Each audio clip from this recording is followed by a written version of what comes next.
Balay agbalor iti agarup 2,000 pisos iti Bangued Abra nauram. Detalye ni Bridget Mayo.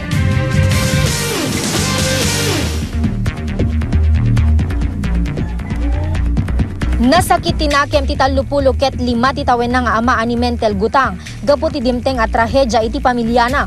Namin pinsan ana uram ti balay da pasado alas 3 idi kalman. Napanday toy iti bangko. Ti laing anak na ada J. Mark ken Gestel tinabati iti balay.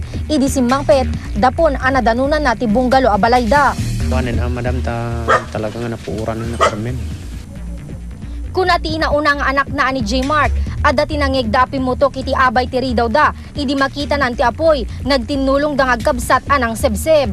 War, kanakita nga da apoyan. Nakinayo idin. Sinibsibo kan mi.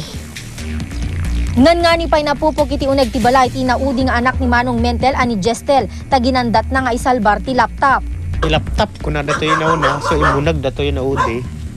Panainuar useless na lang nga naisalbar na ta na matindis so madlangi jaya sidog so nga napuran matlaw nga kami.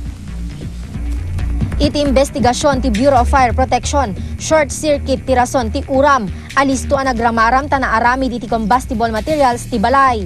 Namam ke kinita mi yan ti banda di bag itudtudo na mam ke iso ti pakakitaan da jay yan ti fuse box da mam.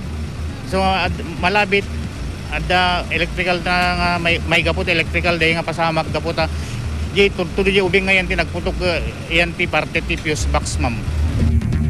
Umababot ti 200,000 pesos ti balor dagiti na uram pakairamanan dagiti appliances kas iti refrigerator, TV, computer ken ti cash at 10,000 pesos. Bridget Mayor, Balitang, ILOKANO.